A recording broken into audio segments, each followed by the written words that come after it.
just because you were put in a situation that taught you certain belief systems to think negatively about yourself and make negative choices doesn't mean that it needs to be forever. The good thing about your brain, especially in our 20s and 30s, it is at its best time of neuroplasticity, which means we are able to rewire all of that.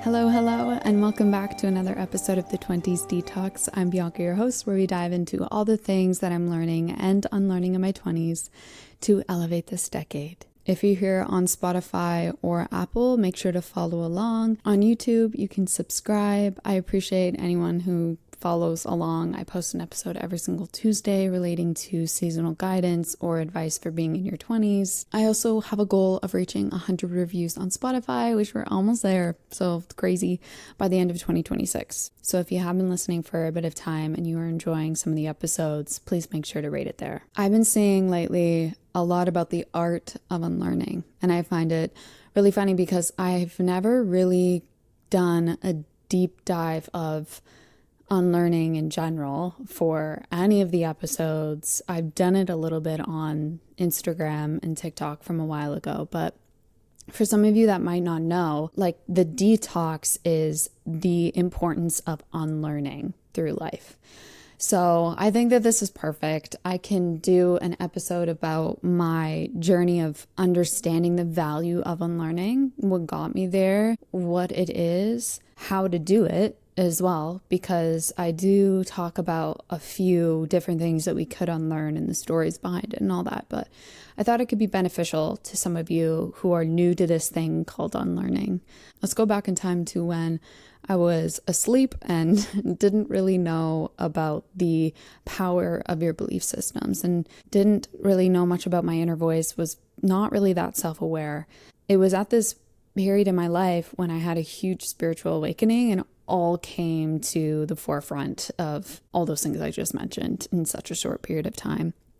And it is what really inspired me to create a channel like the 20s Detox to be able to share how valuable it was. So we're going to go back to 2020 when I was in my last year of university. It was 2021. That was the overlap of the school year. I was living alone. I did not know in the beginning of that school year if I even was going to need to be in the university town to finish my degree, because there were so many students that could just finish their last year online. For forensic science, though, there were a few classes that you needed to be in person for it. I'm grateful now that I was able to have at least some of those and still see my friends, because I think it would have been a really sad final year if I was not able to be around my friends. And it was already a very difficult time for us all. So to have gone through so much work and not even able to see some of our friends, yeah, I would have been pretty sad. If any of you have lived alone for a significant period of time, so maybe like over a few months, then you'll know how scary and amazing and overwhelming that experience is for the very first time. So when I lived alone in my last year, it was even more extreme because there were limits to how many people you were allowed to have in your apartment.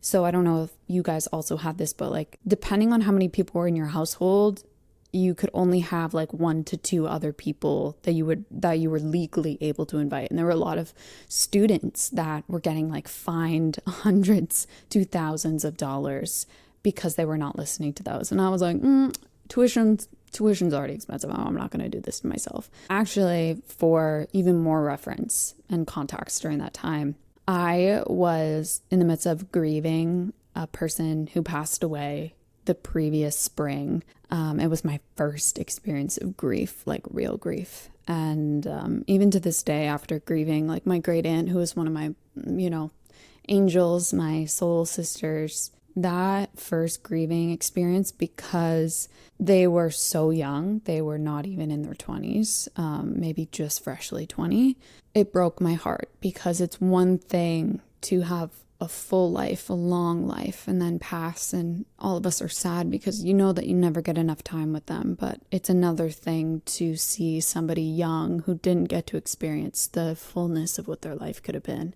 and it had been taken away too early. I think that was what I was grappling with. I was like thrusted into this period of grief and reflection of how I was living my life and how inauthentic I had been and how sad I would be if I was one of those kids that passed away and looked at my life and was like, oh my gosh, I wasn't even living it for myself. I wasn't even myself. At the time, I had totally different features. Like, I had super bleached blonde hair. I had fake tan all the time. I was trying to look a different way. I was not connected to my culture. I was so insecure. I didn't even have any knowing of what my inner voice was, my inner desires. I was doing what I was told. I was the eldest daughter. I did what I needed to do. I got the degree. I went the science route. I worked hard. I got straight A's. I got honors. Before my final year, I was realizing, oh my gosh, like, what am I working so hard for? None of this is out of want, love, desire. It's all out of duty.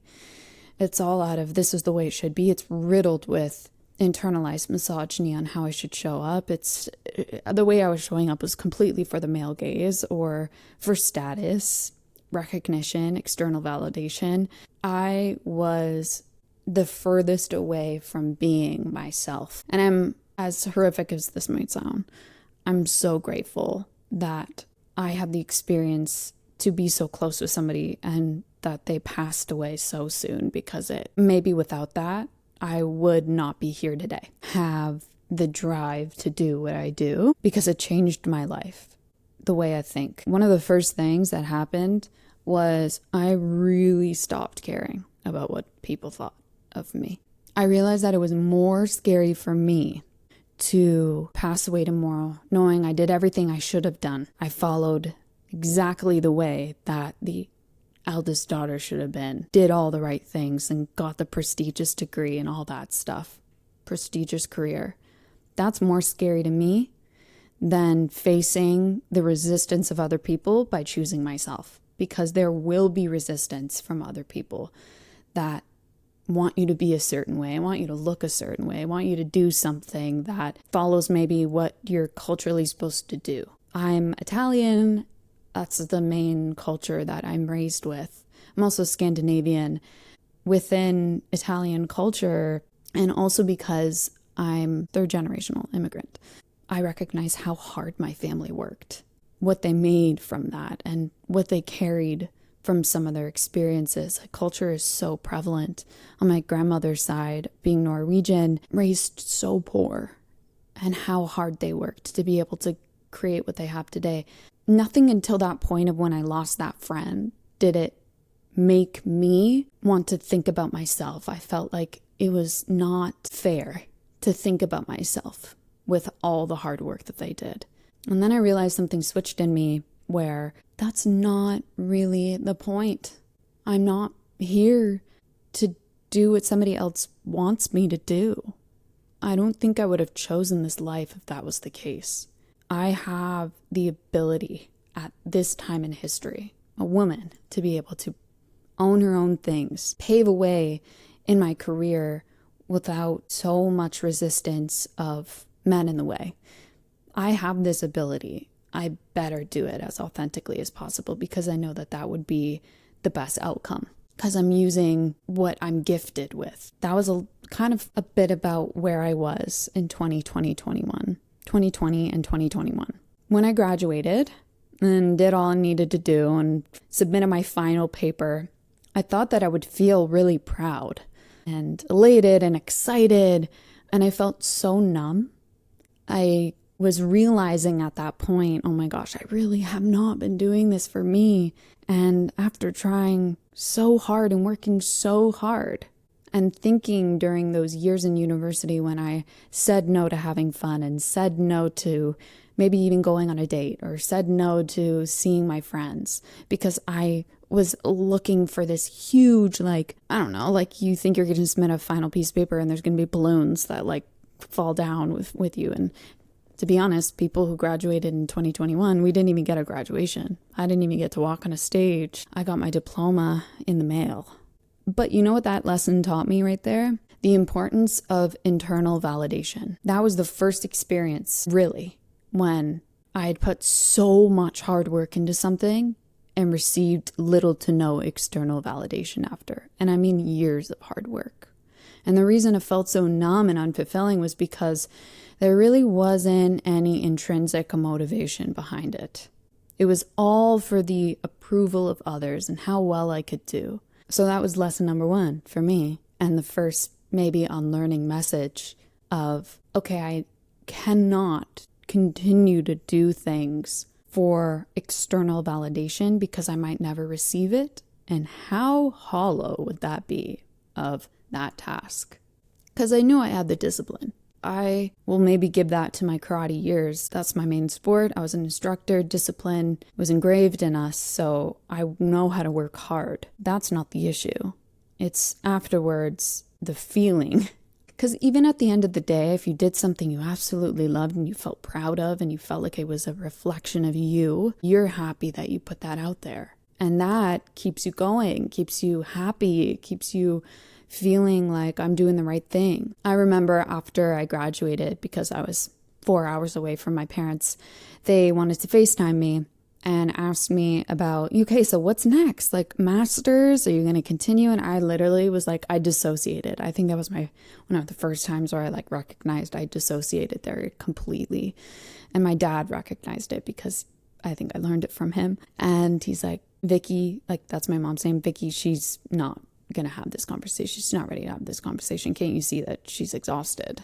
And I thought that was like the first time I felt seen by him. Ooh.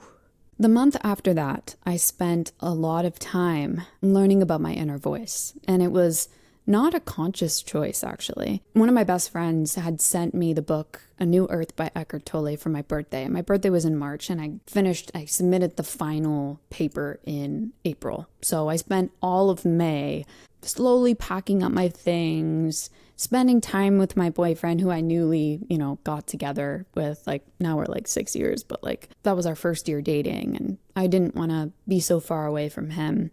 I wanted to spend the last month. And I also wanted to spend some time with my friends because I realized, oh my gosh, I spent so much time of my degree not spending enough time with my friends. I wanted to do that. But in my spare time, I started reading this book, A New Earth by Eckhart Tolle. And oh my gosh, guys, did it ever change my life? Did it ever change my life? Like, I had never experienced the feeling like I did before. It felt like I was coming home to myself. You know that feeling when your first spiritual awakening, when you almost click into this state where you are yourself watching the movie and the character you've been playing for the last maybe 20 years. That feeling when you snap back into your body, gosh, is it ever a good feeling? You feel like you're a kid again. And somewhere along the way, you got out of your body and you followed what you were supposed to do and lived a very robotic life, not present life. And as we're talking about the whole thing of the art of unlearning, I know that you might dislike this because it isn't the easiest step, but it is the most empowering step. But the very first part of unlearning is awareness. To become aware, you need to drop back in your body and see what's on the screen again. You need to actually know your inner voice. You need to know what your inner child's saying. You need to know your shadows. You need to know what's yelling at you. You also need to become more familiar when you hit points of resistance and what you're doing, and you need to stop. Or you can also recognize when you're in a flow state. But all of that becomes more possible when you're aware. And I do encourage you to read books like the Eckhart Tolle or The Power of Now, The Untethered Soul, because you're able to drop back into your body to know what that awareness feels like. And paired with that, I really started getting into meditation for the very first time. It was so uncomfortable.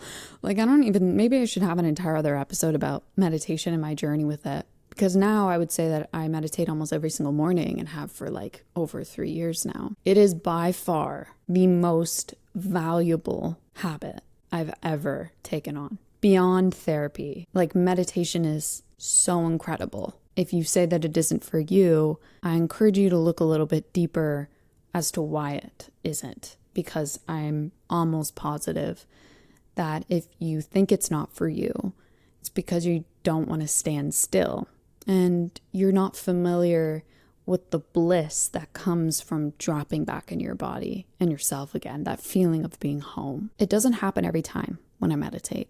The point of meditation is to strengthen the neuronal synapses and pathways, like these brain systems, okay, for you to go more to an observing route versus a judgment route. When you go to a judgment route, that's when you ruminate. That's when you get too spiraled into what is happening and too small. You know, when you're like, oh my gosh, how did I spiral and think about that and lose track of time for the last 5 hours because something triggered me or somebody said something that made me feel really insecure, unhappy, or sad. And observing is being able to stay still here while seeing all that. And does it happen all the time? No. But the point of meditation is to find more moments like that so that you're able to become more aware while you move through your day-to-day. That's so important. Why? Because you're going to be able to find the belief systems within you that subconsciously control you. You'll notice, why did I do that? Why did I say that? Without being so blind to it. I used to have this really sad belief, deep rooted within me, completely subconscious. It isn't something that I would recite on a daily basis, that I was unlovable. Nobody could love me. I'm too complicated. I'm too damaged. That controlled the partners I chose. I specifically chose partners that would never be a great husband. I would dissociate when we needed to have good conversations. I would self-sabotage when it started getting good. But you know what's crazy is consciously I thought, I want to find love. I want to find a partner. I didn't actively look for these partners with the conscious belief of I'm unlovable and I don't want a partner. No, I wanted to find a partner. And I couldn't understand why I kept feeling pulled towards the worst guys. The guys that cheated on me, played me, never said the right thing, never wanted to hear me talk, all the worst stuff. I thought, oh, I'm just unlucky, right? I'm just choosing the wrong people. But one of the things that I didn't know was my subconscious belief of I am unlovable was pulling the strings in my behaviors and who I was looking for, how I was showing up, how I was communicating. And if that right there resonates with you, then you are understanding the value of unlearning and why it's so important. Because I've been there when I've thought, I'm too damaged for this. People are just blessed with being lighter humans and not thinking so deeply and not choosing the wrong people and doing the right things. I'm telling you right now that just because you were put in a situation that taught you certain belief systems to think negatively about yourself and make negative choices doesn't mean that it needs to be forever. The good thing about your brain, especially in our 20s and 30s, it is at its best time of neuroplasticity, which means we are able to rewire all of that. Truly being able to change the way that you are showing up and what you believe in. The first summer after graduation, right? I was like, oh my gosh, what is September going to feel like? Because for us, beginning of September is when school starts. It'll be the first time in, 15 years when I don't start school. How weird is that going to feel? And it did, but there was a fun trip that we went on as a family, and we went to the East Coast, to New Brunswick. It was such a fun trip. And one of the things that I do remember at that time was completely being obsessed and immersing myself in the world of Tony Robbins. I don't actively listen to him and watch his things now, but he was such a pivotal part in this journey and in the art of unlearning, because he really taught me about what belief systems are, their power. So all the things I was saying about self-sabotage and subconscious beliefs, I learned a lot from him and his book, Unleash the Power Within, Unlock Your Potential, something like that. I'm going to put the books down in the description so you guys can check it out, because I really, really, really recommend, like, these are some of the best books to be able to get into this. One of the things that you'll hear from a lot of coaches, including Tony Robbins, is this thing about limiting beliefs and how we can shift towards empowering belief systems instead. It sounds easy, right? Not right. You could totally recognize, okay, my limiting belief is I am unlovable, to I deserve love, but you won't feel it.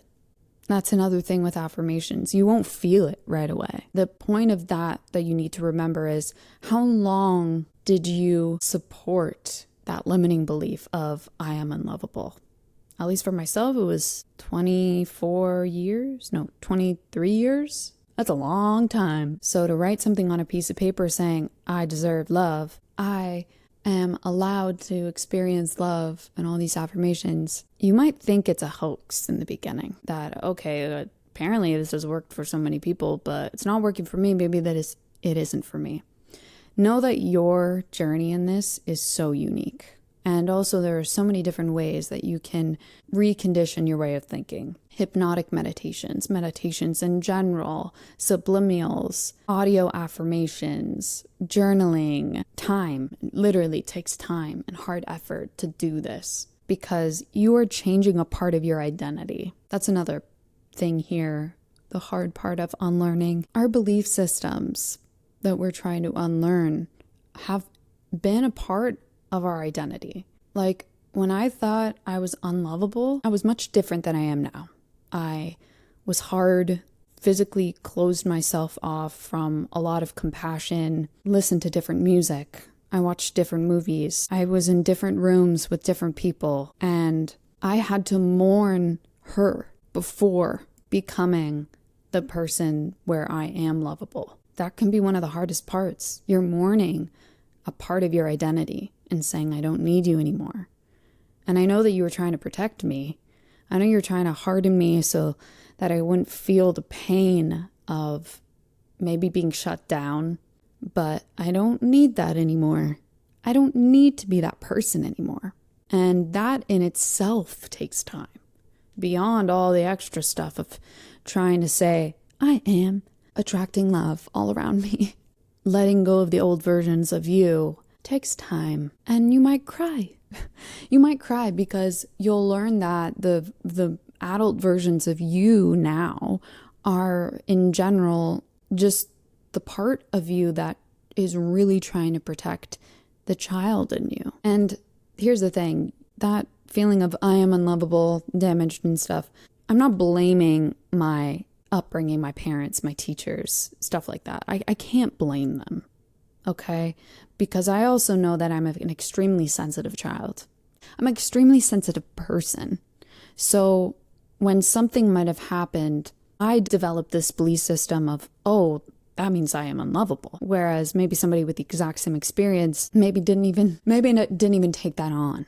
I think sometimes you have to recognize that your own sensitivity and tendency to go to these depths might be also a reason for why you have these belief systems. And I'm with you.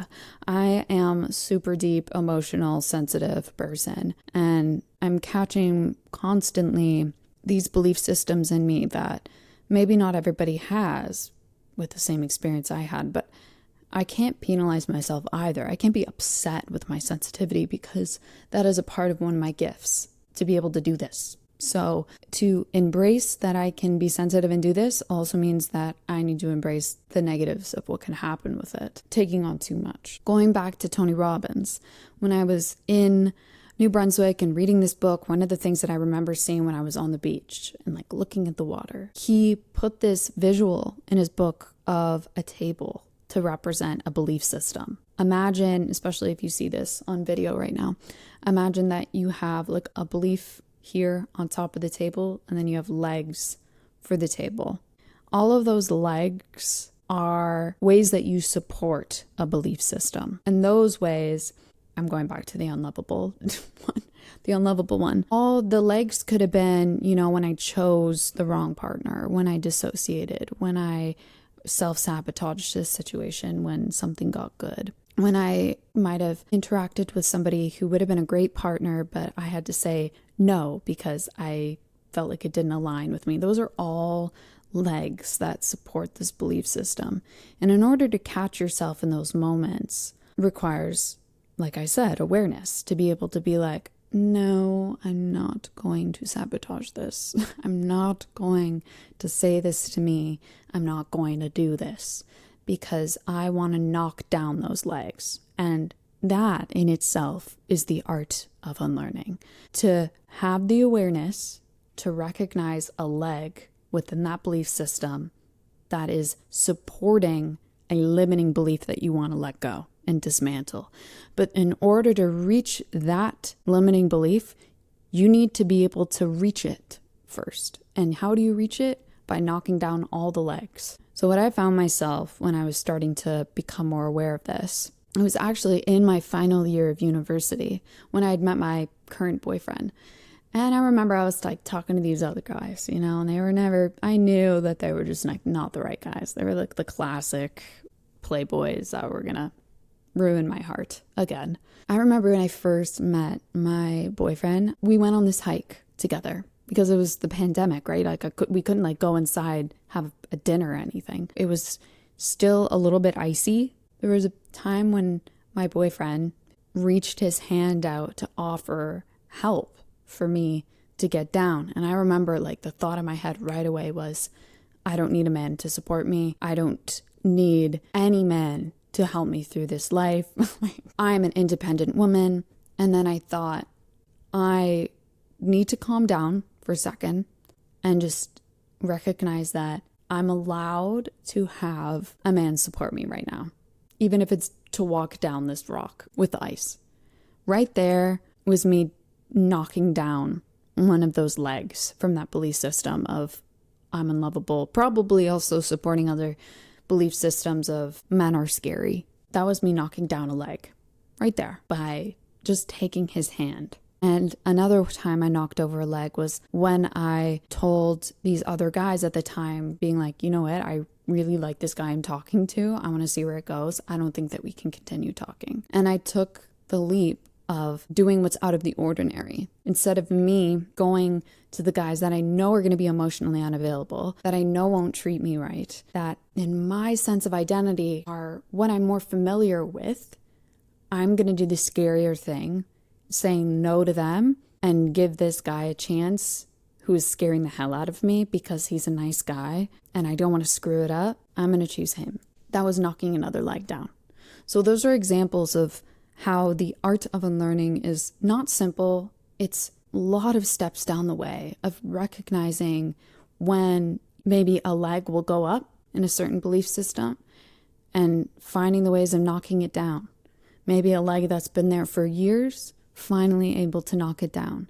The longer that they're there, the more we think of that as our identity, and the more difficult it is going to be to knock it down. But it doesn't mean it's impossible. I did it when I accepted his hand. That was ridiculous sounding for some of you guys, but it was a big deal for me, okay?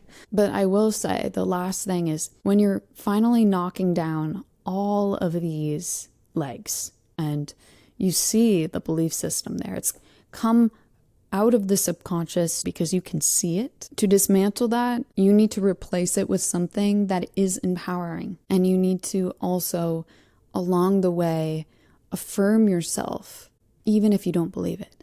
When I play affirmations about having a better body image, accepting more love in my life, money, not being so afraid of money and money abundance, I don't always feel it in those moments when I'm playing those audio affirmations, but I know that what those audio affirmations are doing is slowly like beating up that belief system so that more and more legs are going to be supporting a positive belief system.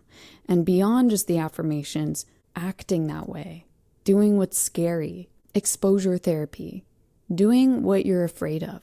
Like if it is about money, then it is going and looking at your bank account. Pair it with an affirmation of like, money comes to me flowing. It sounds ridiculous, but it's basically in your brain restructuring and being like, okay, let's put a leg up in this belief system because This is apparently a part of her identity now. Even addictive habits. That's why people, when they're saying like, I used to have a weed addiction, now I'm trying to stop it, the first thing that they're trying to do is saying, sorry, I don't smoke weed. I'm not a smoker. Because they're trying to tell their brain it's not a part of their identity. And the more that they say it, the more they act like it, the more your brain will create these new little legs under a belief system of, I am not a smoker. So you won't have that be your subconscious tugging you towards doing certain things, saying certain things. I do encourage you after this to maybe just journal, write 3 pages of what came to mind during this episode, because you might have had some thoughts come to mind when you listened to me about this. You might have related to me in some ways. You might have felt emotional at some points during this episode. I want you to journal about it, because maybe it is a reaction of ways that you can unlearn the belief systems that don't support you anymore, and ways that you can detox. In your 20s, this might be, for most of us, the very first experience of what it means to unlearn. It's why we're hit with identity crises, because we're changing our identity. And I mean, it is scary, but it's necessary to become who you want to be. And why not just start earlier? Why not just start earlier in your life, you know? If you want more tips on this, I do release a newsletter every single Sunday relating to the podcast episode that I always put out. And there's going to be tips at the end, so journal prompts, activities that you can do. And that way, you're able to have like a little bit more assistance. You can be within the community, and it might help you there. But if you don't want to, at least journal. Journal like 3 pages. Just see what comes to mind. I hope that this episode made you feel less alone and sparked something within you, encouraged you to find your inner voice just a little bit more, to embrace the art of unlearning. Thank you so much for being here. I'll see you next week. Bye.